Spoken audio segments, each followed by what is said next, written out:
আল্লাহ রাব্বুল আলামিন বলেন, ইন্নাহু মান ইয়াতি রাব্বাহু মুজরিমান ফাইন্না লাহু জাহান্নাম লা ইয়ামুতু ফিহা ওয়া লা ইয়াহইয়া। জোরে বলেন আল্লাহু আকবার। আল্লাহ রাব্বুল আলামিন বলেন, হে পৃথিবীর মানুষ, আমার বান্দা বান্দিগণ জেনে রাখো, ইন্নাহু মান ইয়াতি রাব্বাহু মুজরিমান, যে ব্যক্তি অপরাধ নিয়ে গুনাহ নিয়ে আমার দরবারে দাঁড়াইবা, আমার সামনে দাঁড়াইবা, ফাইন্না লাহু জাহান্নাম, তার জন্য আমি রব্বুল আলামিন জাহান্নাম প্রস্তুত করে রেখেছি। জোরে বলেন নাউজুবিল্লাহ। যে ব্যক্তি গুনাহ নিয়ে আমার দরবারে আসবেন, গুনাহ করে যারা আসবে আমার দরবারে, তার জন্য জাহান্নাম আমি প্রস্তুত করে রেখেছি। ফাইন্না লাহু জাহান্নাম, যেমন একটা জাহান্নাম।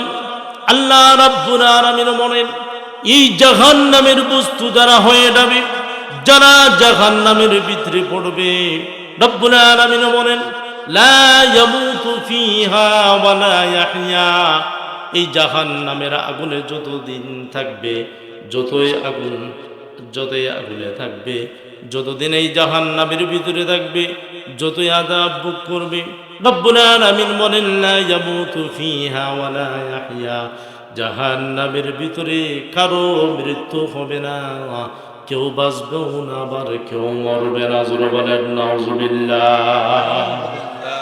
জাহান্নাম খুব একটা ভয়ঙ্কর জিনিস, জাহান্নাম খুব একটা ভয়ঙ্কর জিনিস। তার মানে লা ইয়ামুতু ফিহা ওয়া লা ইয়াহইয়া, সেখানে কেউ বাঁচবেও না, আবার কেউ মরবে না।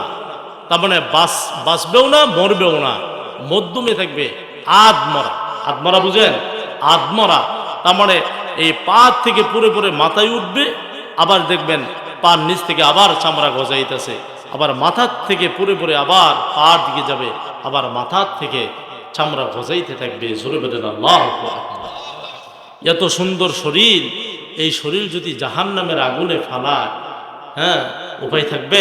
কথা বলেন, উপায় থাকবে? আল্লাহু আকবার। জাহান্নামের আগুন থেকে আমাদের পানা চাইতে হবে। আমরা গুনাহগার, গুনাহ করতে করতে করতে করতে অঙ্গ প্রত্যঙ্গ নষ্ট করে ফেলতেছি। কথা বলেন ঠিক কিনা? অনেকেই আছে অনেক গুনাহ করে ফেলেছি, সে মনে মনে ভাবে আমি এত গুনাহ করেছি, আল্লাহ মনে হয় আমার গুনাহ খাতা মাফ করবে না। না, এমনটা ভুল। আল্লাহ হলেন দয়ার সাগর, আল্লাহ দয়ার সাগর, তিনি হলেন গফুরুর রহিম, তিনি ক্ষমাশীল এবং অত্যন্ত দয়ালু। জোরে বলেন সুবহানাল্লাহ। আল্লাহ রাব্বুল আলামিন तमाम পৃথিবীর মানুষদেরকে ডাক দিয়ে বললেন, قل يا عبادي الذين اسرفوا على أنفسهم لا تقنطوا من رحمة الله إن الله يغفر الذنوب جميعا إنه هو الغفور الرحيم।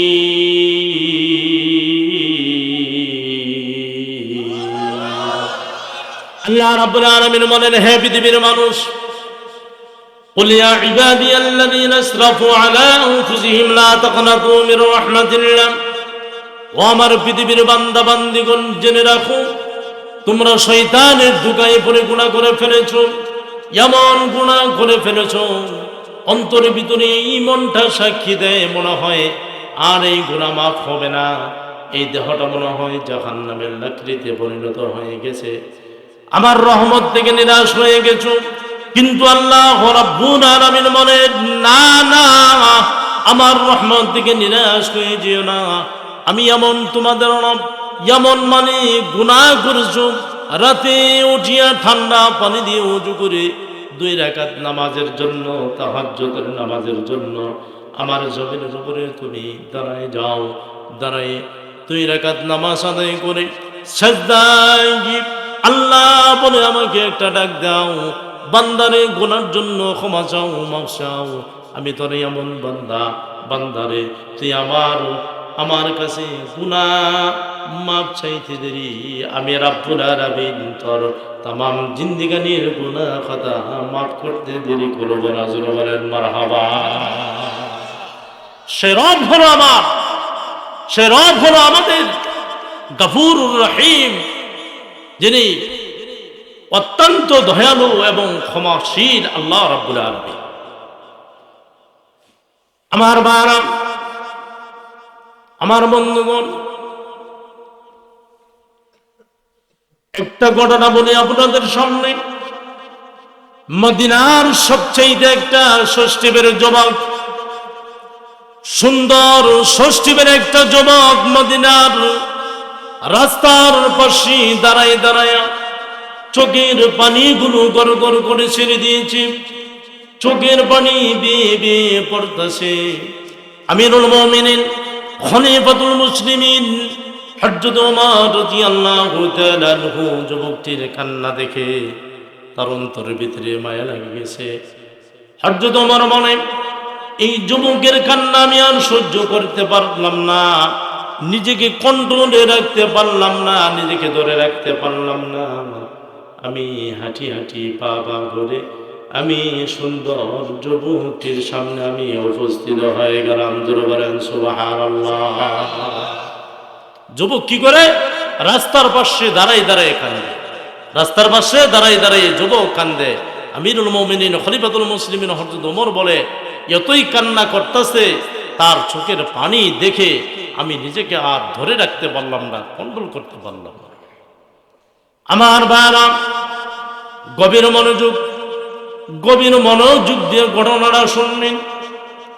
আর জীবন থেকে এমন একটা শিক্ষা আমরা অর্জন করব, আমরা যতই গুনাহ করি না কেন, এতদিন যাই কিছু করছি না করছি, যতই গুনাহ করি না কেন, খালেস তওবা যদি আমরা করে যে আজকে মাহফিল থেকে তওবা করে বাড়িতে যাবেন। কোনো ব্যক্তির যদি মৃত্যু হয়ে যায়, তাহলে এই মাহফিল সাক্ষী, কোরআন সাক্ষী, আল্লাহ রাব্বুল আলামিন তওবা করার সাথে সাথে বান্দার সমস্ত গুনাহ খাতা মাফ করে দেন। জোরে বলেন সুবহানাল্লাহ। খালেস তওবা করতে হবে, খালেস তওবা করলে বান্দার সমস্ত গুনাহ খাতা আল্লাহ তাআলা মাফ করে দেন। আমার ভাইরা, এই মসজিদের আজকে মাহফিল, এটা নূর, এটা আলো। হাসরের ময়দানটা থাকবে অন্ধকার। এই যে আজকে মাহফিলের ভিতরে বসে গিয়েছেন আমার বন্ধুগণ, 2025 সালের এই মাহফিল, 2025 সালে যে মাহফিলটা হতে যাচ্ছে হাসরের ময়দানে, এগুলা সব কিছু ক্যামেরা থাকবে, সব কিছুর ফুটেজ থাকবে, লেখা থাকবে, সব কিছু ভিডিও থাকবে। আল্লাহ রাব্বুল আলামিন বান্দাদেরকে মাফ করার জন্য কত বাহানা খুঁজবে। জোরে বলেন সুবহানাল্লাহ।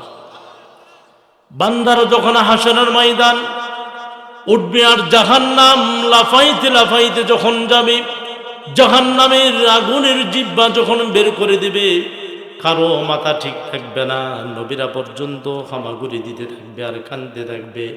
সেদিন আমরা পাগল হয়ে যাব, আমরা বান্দারা পাগল হয়ে যাব। হায় হায়, জানি না কাকে যেন আজকে জাহান্নামটা তার জন্য এসে যায়, কাকে যেন বাম হাতে আমলনামা দিয়ে যায়, কাকে যেন জাহান্নামের ভিতরে নিক্ষেপ করে। সেদিন মানুষগুলো দিশে খানা পাখির নেই দৌড় দিবে, একবার ডান দিকে, আরেকবার বাম দিকে, আরেকবার সামনের দিকে, পিছনের দিকে।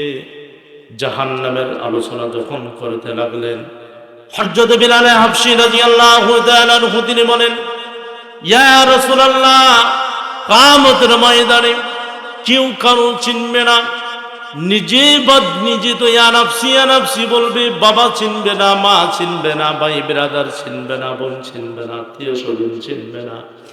বিলাল বলে, ইয়া রাসূলুল্লাহ, হাসরের ময়দানে মানুষগুলো পাগল হয়ে যাবে জাহান্নাম দেখিয়া।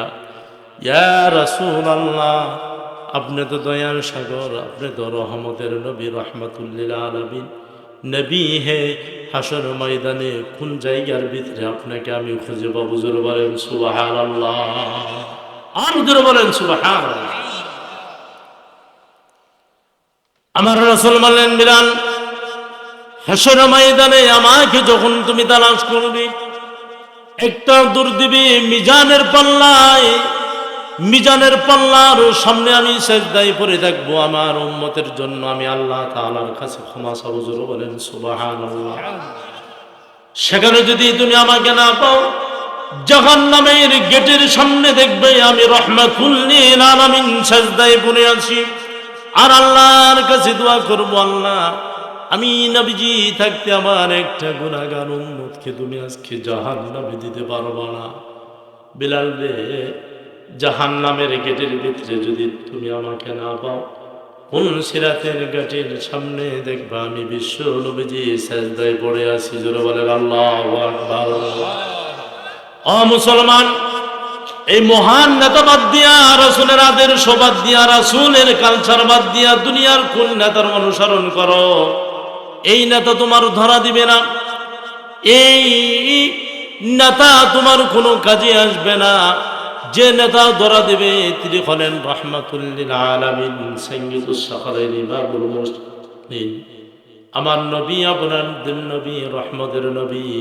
নবীর আদর্শবান হয়ে যায়, হাসর ময়দানে ডান হাতে আল্লাহ তাআলা আমলনামা দিবে, হাসতে হাসতে বিনা হিসাবে জান্নাতে যাব। জোরে বলেন সুবহানাল্লাহ। জিকির করেন লা ইলাহা ইল্লাল্লাহ। পানি নাই? গরম পানি? হ্যাঁ, একটু গরম পানি দেবো। জোরে লা ইলাহা ইল্লাল্লাহ, লা ইলাহা, জোরে লা ইলাহা। এই কালে মারু বন্ধ বেলা, কাজে লাগবে মরণ বেলা। এই কালে মারু বন্ধ বেলা, কাজে লাগবে শেষ বেলা। অন্ধকার কবরে তুমি পরে রইবে একেলা, লা ইলাহা, জোরে লা ইলাহা, লা ইলাহা ইল্লাল্লাহু মুহাম্মাদুর রাসূলুল্লাহ। জোরে বলেন সাল্লাল্লাহু আলাইহি ওয়াসাল্লাম। আমার বাবা, মানুষ যদি শান্তি বিষয়ে কোরআনের কাছে মানুষের আসতে হবে। কথা বলুন ঠিক না বেঠিক? কোরআনের সুচিতল ছায়ার নিচে আসতে হবে। কোরআন নামক এই গ্রন্থ দিয়ে দেশ যদি চলে, তাহলে একটা চোর পর্যন্ত এই দেশে থাকবে না, কোনো অন্যায় অপরাধ হবে না। আমার বন্ধুগণ, কোরআন যেদিন মুসলমান ছেড়ে দিয়েছে, ওই দিন থেকে মুসলমানের ঘরে অশান্তি আর যায় না। কথা বলুন ঠিক না বেঠিক?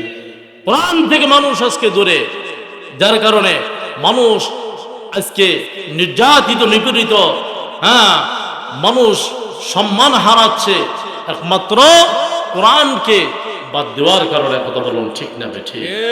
আমার বন্ধুগণ, এই কোরআন দারুল উক্তা হলি কোরআন। জোরে বলেন আল্লাহু আকবার।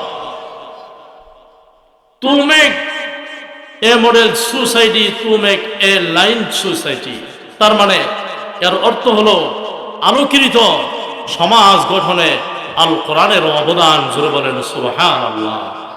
আল কোরআন যে পর্যন্ত আমার রসুল পাই নাই, সে পর্যন্ত সমাজ থেকে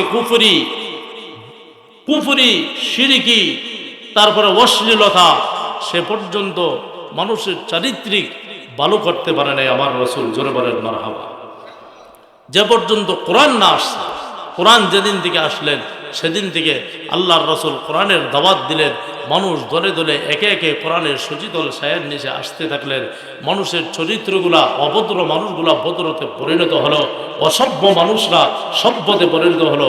সোনালী যুগ উপহার দিলেন আমার রসুল। জোরে বলেন সুবহানাল্লাহ। এ কোরআন থেকে মানুষ বিচ্ছিন্ন। কথা বলেন ঠিক না বেঠিক?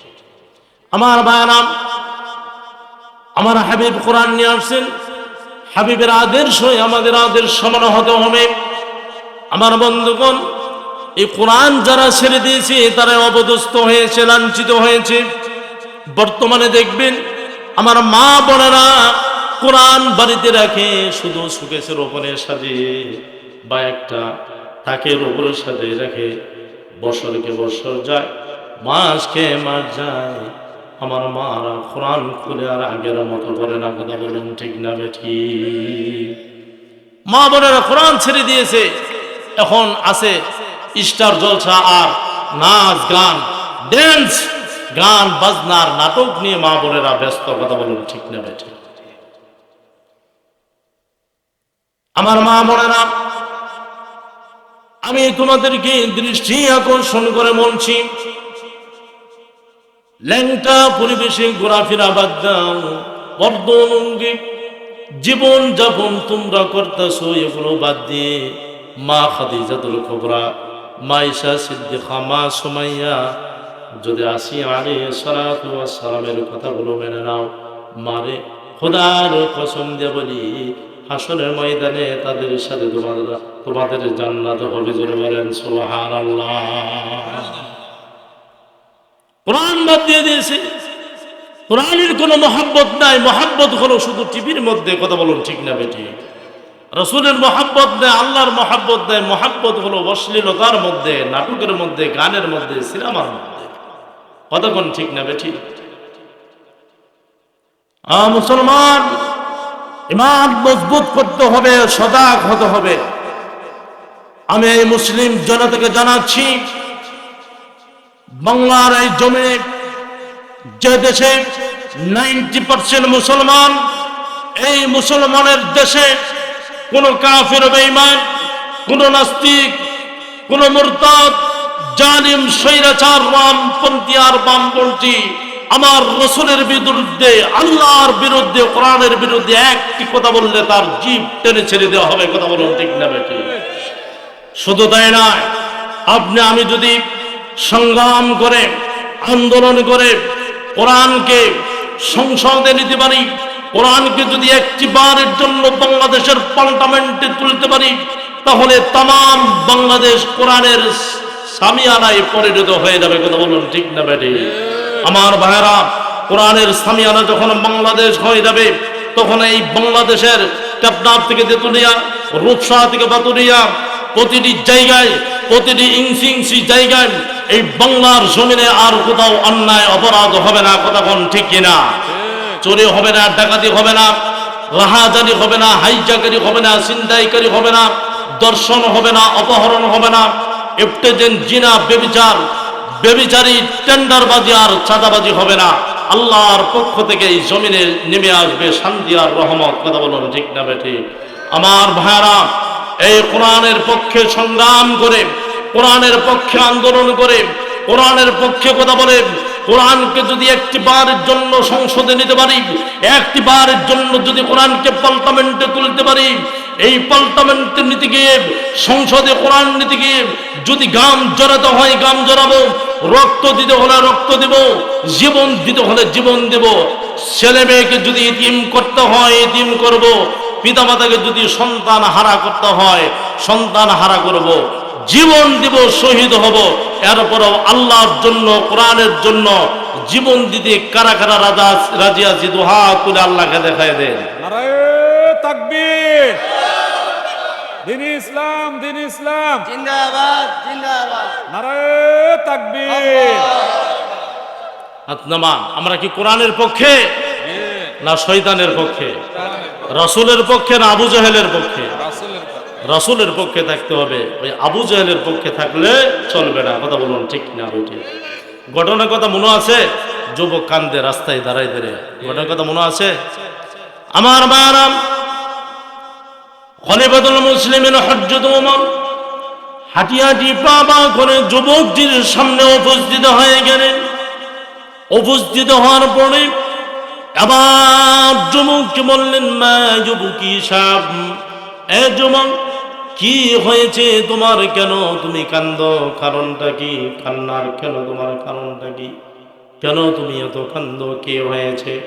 আমার ভাইরা, আলোচনা খুব খেয়াল করে শুনেন।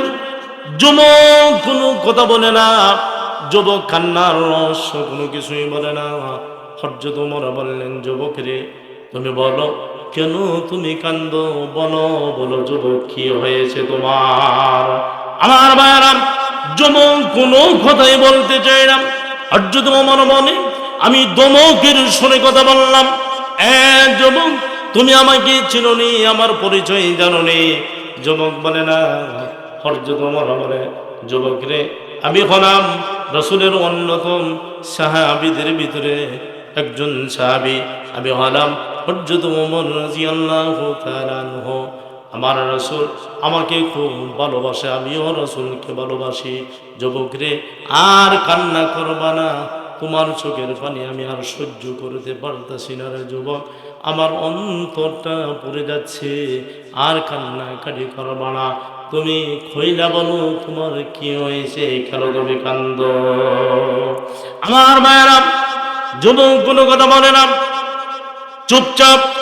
হযরত ওমর বলেন, যুবক তাহলে কি ধরে নেব? তোমার আম্মা মরছে, তোমার আব্বা মরছে, না তোমার কোনো বন্ধু বান্ধব ভাই বিরাদার মারা গেছে, দিরহামের দরকার, তোমার কি আসবাবপত্রের দরকার, জায়গা জমিনের দরকার, তুমি খইলা বলো, দুনিয়াতে এগুলো দিয়ে তোমাকে চাহিদা মিটাই দিতে চাই।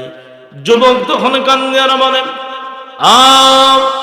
ওমর শুনে না, ও আমার আব্বাও মরে নাই, আম্মাও মরে নাই, আমার ভাই বিরাদার মরে নাই, আত্মীয় স্বজন কেউ মরে নাই, আমার টাকা পয়সা দিনার দিরহামের দরকার নাই, দুনিয়ার আসবাবপত্রের আমার দরকার নাই। ওমর বলে, তাহলে কেন তুমি কান্দ? আবার যুবক চোখের পানিগুলো ছেড়ে দিয়ে বলে, ওমর রে, আমার জীবনে সবচেয়ে মস্ত বড় ভুল করে ফেলেছি, গুনাহ করে ফেলেছি। ওমর, আমি গুনার জন্য কান্দি, আল্লাহ রাব্বুল আলামিনের সামনে এই গুনাহ নিয়ে আমি কেমনে দাঁড়াবো? জোরে বলেন আল্লাহু আকবার। আমি গুনার জন্য কান্দাছি, এই গুনাহ নিয়ে আমি মাবুদের সামনে কেমনে আমি দাঁড়াবো? গুনার জন্য আমি অস্থির হয়ে যাচ্ছি। হযরত ওমর বলে, যুবক কি এত বিশাল বড় তুমি গুনাহ করেছো, গুনার জন্য কান্দো? যুবক বলে, ওমর রে, আমার গুনার পরিধি অনেক বিশাল, জমিন থেকে আকাশ পর্যন্ত 7 তবুক আসমান যেমনটা বড় হবে, আমার গুনাহটাও তেমনটা বড় হবে না ওমর।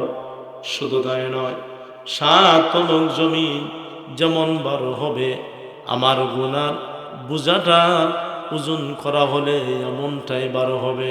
ওমর রে, গুনার জন্য কান্দি, গুনাহ নিয়ে যদি খবরে যায় উপায় নাই, গুনাহ নিয়ে যদি হাসরের ময়দানে উঠে উপায় নেই, এই গুনাহ নিয়ে আমি আল্লাহ তাআলার সামনে কেমনে ভাবে দাঁড়াবো? আমাকে নিশ্চিত জাহান্নামে যাইতে হবে। ওমর রে, দিবানিশি সদা সর্বদাই শুধু আমি গুনার জন্যই কান্দি, কার কাছে গেলে আমার গুনাহ মাফ হবে তুমি কি বলে দিতে পারবা কিনা? জোরে বলেন না সুবহানাল্লাহ। আমরা সকলেই তো গুনাহগার, কথা বলেন ঠিক না বেটি? গুনাহ নিয়ে কবরে গেলে উপায় নাই। এখানে দিন থাকতে আমাদের ভালো হতে হবে, দিন থাকতে, সময় থাকতে ভালো হতে হবে। আল্লাহ রাব্বুল আলামিন বলেন, হাত্তা ইযা জাআ আহাদাহুমুল মাউত ক্বালা রাব্বিরজিউন লাআল্লি আ'মালু সালিহান ফীমা তারাকতু কাল্লা ইন্নাহু কালিমাতুন হুয়া কাইদুহা ওয়া মিন ওয়ারাইহিম বারযাখুন ইলা ইয়াউমি ইবআসুন।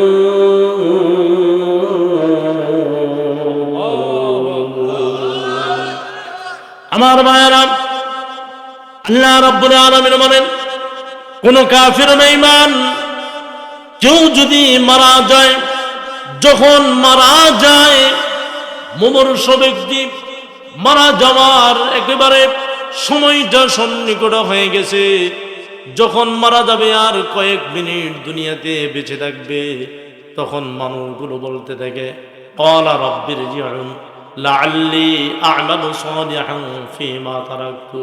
আল্লাহ, আমি তো জীবনে কোনো কিছুই করতে পারি নাই, মালাকুল মউত আমাকে ধরে ফেলেছে গো আল্লাহ, আজরাইল আমাকে ধরে ফেলেছে। ক্বালা রাব্বি রজিউন, মাবুদ গো, তুমি আমাকে পুনরায় দুনিয়ার বুকে তুমি আমাকে প্রেরণ করো, লাআল্লি আ'মালু সালিহান, যেন আমি সুন্দর আমল করতে পারি।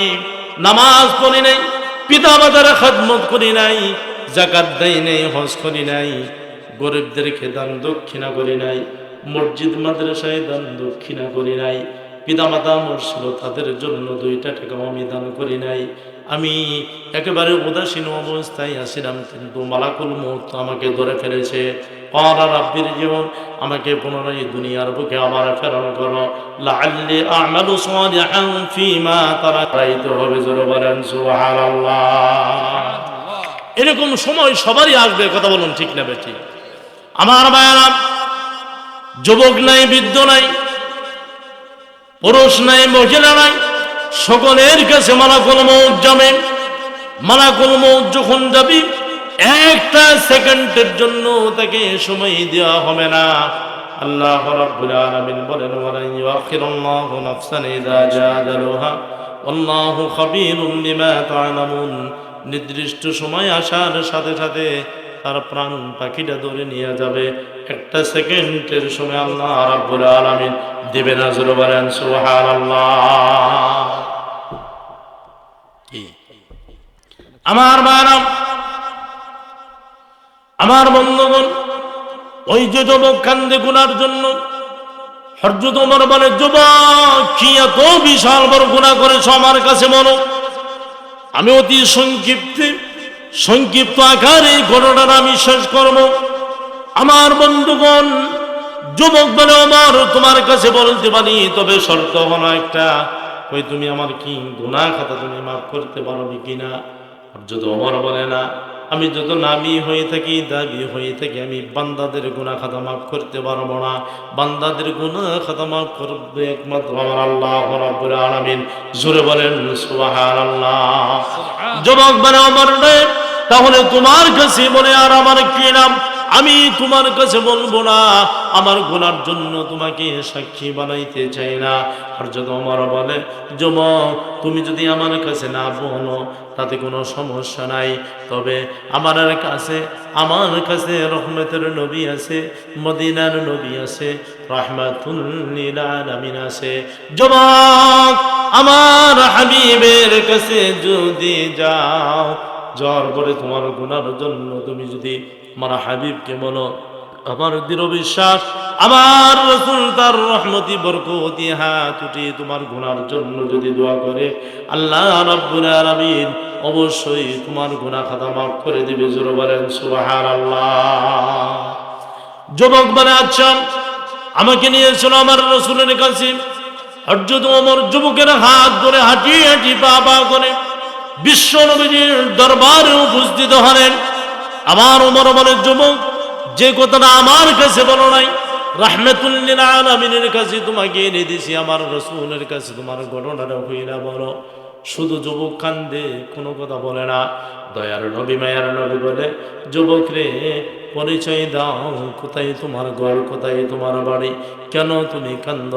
আবার যুবক বলে, হুজুর আমার বাড়ি হল মদিনা, আমি কোনো কাজ কাম করি না, ব্যবসা বাণিজ্য করি না, চাকরি বাকরি করি না, তবে আমার জীবনে একটা বদ অভ্যাস আছে।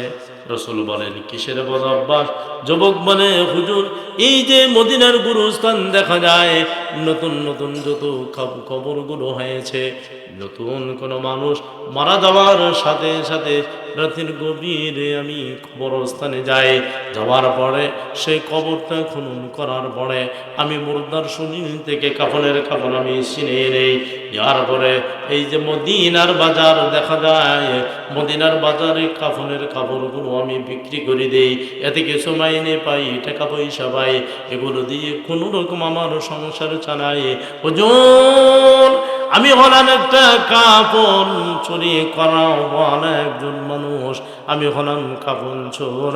মদিনার গুরুস্থান থেকে কাফন চুরি করি আর এই মদিনার বাজারে বিক্রি করি, কোনো রকমে টাকা পয়সা দিয়ে আমার সংসার চালাই। জোরে বলেন নাউজুবিল্লাহ। আমার বন্ধুগণ, বিশ্বনবীজি অবাক হয়ে গেলেন, যুবকরা বললেন, যুবক, এর সমাধান আমি তোমাকে দিচ্ছি, আর ভবিষ্যতে কোনোদিন এই কাম করবা না। নিজের বাহুবলের শক্তির দ্বারা কামাই করে খামাম, এমন অন্যায় অপরাধ আর কোনোদিন করবা না। যুবক, এই পর্যন্ত যার যার কবর থেকে যে সমস্ত মাইয়াতের কাফনের কাপড়গুলো তুমি চুরি করেছো, ওই মাইয়াতের ওয়ারিসদের কাছে তুমি যাবা, যাওয়ার পরে ক্ষমা চাবা, মাপ চাবা, টাকা পয়সাগুলো তুমি ফেরত দিয়া আল্লাহর কাছে তওবা করবা। আল্লাহ রাব্বুল আলামিন তোমার জিন্দেগানির গুনাহ খাতা মাফ করে দিবে। জোরে বলেন সুবহানাল্লাহ। আমার ভাইরা, মাসলার সমাধান দিয়ে দিলেন রাসূল। কিন্তু যুবক এরপরেও রাসূলের দরবারে বসে বসে কান্দে। আল্লাহর রাসূল জিজ্ঞাসা করলেন, যুবক, এরপরেও কেন তুমি কান্দো, কারণটা কি? এবার যুবক মূল বিষয়টা খুলে বললেন, ইয়া রাসূলুল্লাহ, ওগো আল্লাহর নবী, কেন কান্দি আপনি জানেননি? আমি হলাম জঘন্য তুমি একটা গুনাহগার। আমার গুনার বোঝা বিশাল বড়, আমার গুনার ওজন 7 তবক জমিনের চেয়েও বড় হবে রাসূল। আমি বলতে পারছি না, লজ্জায় বলতে পারছি না আপনার কাছে। রাসূল বললেন, যুবক রে, অনুমতি তোমাকে আমি দিলাম, তোমার গুনার তুমি আমার কাছে কইনা বলো কি হয়েছে। তখন যুবক বলে, হুজুর, এই যে মদিনার গুরুস্থান, কিছুদিন আগে মদিনার সর্বশ্রেষ্ঠ একটা যুবতী, সুন্দর ষষ্ঠীবীর একটা যুবতী মারা গেল। এই যুবতী, এই মহিলাটা আল্লাহ মানা ছিল, কোরআন প্রেমিক ছিল, আপনার প্রেমিক ছিল, আল্লাহর প্রেমিক ছিল, আল্লাহর ভয় তার অন্তরের ভিতরে ছিল, ইমানদারিনী নারী ছিল, পর্দানিশী ছিল। এই মহিলাটা যখন মারা যায়, আর এই মারা যাওয়ার খবরটা যখন আমার কানে আসে, আমি খুব খুশি হয়ে গেলাম। মহিলাকে কাফন দাফন করা হলো দিনে দিন, আর রাত্রের গভীরে আমি গুরুস্থানে গিয়ে হাজির হয়ে গেলাম। রাতের গভীরে একাই তার কবরটা আমি খনন করলাম। খনন করার পরে তার শরীর থেকে সমস্ত কাফনের কাপড়গুলো আমি নিয়ে আমার ব্যাগের ভিতরে বললাম। এবার ব্যাগটা নিয়ে যখন আমি কবর থেকে উঠব, তখন শয়তান আমার দিমাগ নষ্ট করে দিল, আমার জেহেন নষ্ট করে দিল। শয়তান আমাকে কুমন্ত্রণা দিতে লাগলো, আমাকে টুকা দিতে লাগলো। শয়তান বলল, যুবক, মদিনার যুবক, মদিনার সবচেয়ে থেকে একটা সুন্দরী আজকে মাটিতে হয়েছে কবরে। তিনি বলেন, রূপসী রমণী, এই মহিলা এই কবরে পড়ে আছে, এত সুন্দর যুবক রে, একটা বারের জন্য তোর মনের চাহিদা যদি মিটাইতে চাস, তাহলে মনের চাহিদা তুই মিটাইতে পারবি। জিনা করতে চাইলে জিনা করতে পারবি। কবরের ভিতরে কেউ তোকে দেখবে না, কেউ আন্দোলন করবে না, কোনো বাতি নাই, কোনো সাথী নেই, কেউ তোকে জানবেও না, দেখবে না। যুবক মারা, হুজুর, শয়তান আমার দিমাগ নষ্ট করে দিল।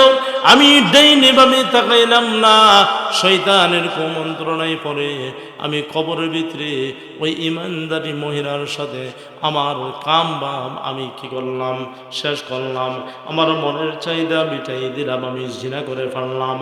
আমার বন্ধুগণ, এবার যখন আমি কবর থেকে উঠতে থাকবো, তখন ওই মহিলাটা যুবকটার কলার ধরা, মানে, যুবক, তুই আমাকে নষ্ট করে দিলি। আমি পর্দা নিশে একটা মহিলা ছিলাম, তুই আমাকে কেন নষ্ট করে দিলি, কেন খারাপ বানাই দিলি? আমি তো কোনো নষ্টা মহিলা ছিলাম না, তুই আমাকে নষ্ট করে দিলি। আমি বেবিচারিণী ছিলাম না, তুই আমাকে বেবিচারিণী বানাই দিলি। যুবক রে, তোর বিচার আর আমার বিচার হাসর ময়দানে আল্লাহ তাআলার আদালতে তোর বিরুদ্ধে আমি মামলা দাঁড় করবো। জোরে বলেন আল্লাহু আকবার। আমার মায়েরা, যুবক কান্দের বলে, ইয়া রাসূলুল্লাহ, এই কথা বলে যখন এই মহিলার কথা বন্ধ হয়ে গেল, আমি যুবকের কলিজার ভিতরে ভূমিকম্পন সৃষ্টি হয়ে গেল। আমি কবর থেকে উঠতে চাইলাম, উঠতে পারলাম না। আমার হাতে শক্তি নাই, পায়ের ভিতরে শক্তি নাই। আমি রাস্তা দিয়ে হাঁটতে চাই, রাস্তায় হাঁটতে পারি না। রাসূল সাল্লাল্লাহু আলাইহি সাল্লাম যুবকটির এই কথা শুনিয়া আল্লামা শায়েখ কারি আবুল লাইস সামারকান্দি রাহমাতুল্লাহ আলাইহি ওনার কিতাবের ভিতরে লেখেন, নবীজি যখন যুবকের মুখ থেকে এই কথাটা শুনলেন, মাটির থেকে ঠাস করে দাঁড়ায় গেলেন আর বললেন, যুবক, এই মুহূর্তে আমার দরবার থেকে তুমি বের হয়ে যাও। যুবক কাকুতি বিরতি করলেন, কিন্তু নবীজি রাখলেন না, বললেন, যুবক তুই দূর হয়ে যান, আমার চোখের সামনে থেকে দূর হয়ে যান। যুবক আমি মনে মনে ভাবলাম, এই মুহূর্তে রাসূলের কথা যদি আমি না শুনি, বিশ্ব নবী যদি আমার নবীর ভোর দোয়া দেয়, তাহলে তো এই মুহূর্তে আমার উপরে গজব পড়ে যাবে। যুবক বলে, কোনো দিকে আমি তাকাইলাম না, সোজা রাস্তায় উঠে একটা পাহাড়ের উপরে আমি উঠে গেলাম। ওই পাহাড়ের ভিতরে গিয়ে খাওয়া নাই, দাওয়া নাই, ঘুম নাই, নিদ্রা নাই, আরাম নাই, আয়েশ নাই। এই যুবক 1 দিন না 2 দিন না 40 দিন পর্যন্ত কান্নাকাটি করলেন, কাঁদতে কাঁদতে চোখের ভিতরে গা হয়ে গেছে, জীর্ণ শীর্ণ হয়ে গেছে, দুর্বল হয়ে গেছে। রাতের গভীরে কান্দে আল্লাহ রাসূল পর্যন্ত দরবার থেকে বের করে দিছে। মা যদি জানে সন্তান বলে পরিচয় দিবে না, বাবা যদি জানে সন্তান বলে পরিচয় দিবে না, ভাই যদি জানে ভাই ভাই বলে পরিচয় দিবে না, বোন যদি জানে তাহলে ভাই বলে পরিচয় দিবে না, সমাজ আমাকে গ্রহণ করবে না, সকলে তারাই দিতে পারে, কিন্তু তুমি তো আল্লাহ গফুরুর রহিম, তুমি তো তারাই দিতে পারো না গো আল্লাহ। তোমার বান্দা ভুল করছে, জীবনে আর কোনোদিন ভুল করবো না। আল্লাহ মেহেরবানি করে আমার জিন্দেগানির গুনাহ খাতা মাফ করে দাও। হুজুর বলেন সুবহানাল্লাহ। আমার মারা, বান্দার কোন আমল কোন সময় আল্লাহ রাব্বুল আলামিন পছন্দ করে কেউ বলতে পারবো না। এই যুবকটা এত কান্নাকাটি করলেন, কান্না করতে করতে করতে 40 দিন অতিবাহিত করলেন। মুফাসসিরিন কেরাম বলেন, যখন 41 দিন হয়ে গেল, তখন জিবরাইল পবিত্র কোরআনুল কারীমের একটা আয়াত নিয়ে আমার রাসূলের কাছে আসলেন। আসার পরে বললেন, ইয়া রাসূলুল্লাহ, আপনাকে কিছু বিষয় অবগত করতে চাই, আপনার জানা আসেনি।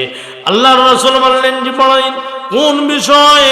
জিবরাইল বললেন, 3টা প্রশ্ন করতে চাই। আপনার উম্মতদেরকে আল্লাহ রাব্বুল আলামিন বিশেষ কিছু সুবিধা দিয়েছে, যেটা কোনো নবী কোনো উম্মতকে দেয় নাই। জোরে বলেন মারহাবা। আমার বন্ধুগণ, জিবরাইল বললেন, ইয়া রাসূলুল্লাহ, 1 নম্বর প্রশ্ন আপনি বলুন তো দেখি, তাম দুনিয়ার মানুষের হায়াতের মালিক আপনি নে আল্লাহ। আমার রাসূল বললেন, তাম দুনিয়ার মানুষের হায়াতের মালিক হলেন আমার আল্লাহ। আবার জিবরাইল বললেন, ইয়া রাসূলুল্লাহ, তাম মাখলুকাতের রিজকের মালিক আপনি নে আল্লাহ। রাসূল বললেন, জিবরাইল, তাম মাখলুকাতের মালিক, রিজকের মালিক হলেন আমার আল্লাহ। 3 নম্বর প্রশ্ন করলেন, ইয়া রাসূলুল্লাহ, তাম দুনিয়ার মানুষের গুনাহ মাফ করার মালিক আপনি নি আল্লাহ। রাসূল কান্দে আর বলে, জিবরাইল, আমার সে তো তুমি ভালো জানো, ভালো বুঝো, তাম দুনিয়ার মানুষের গুনাহ মাফ করার মালিক আমার আল্লাহ রাব্বুল আলামিন। জোরে বলেন সুবহানাল্লাহ। আমার ভাইরা, জিবরাইল বললেন, ইয়া রাসূলুল্লাহ, তাহলে ওই যুবকটা কোথায়? ওই কোন যুবক?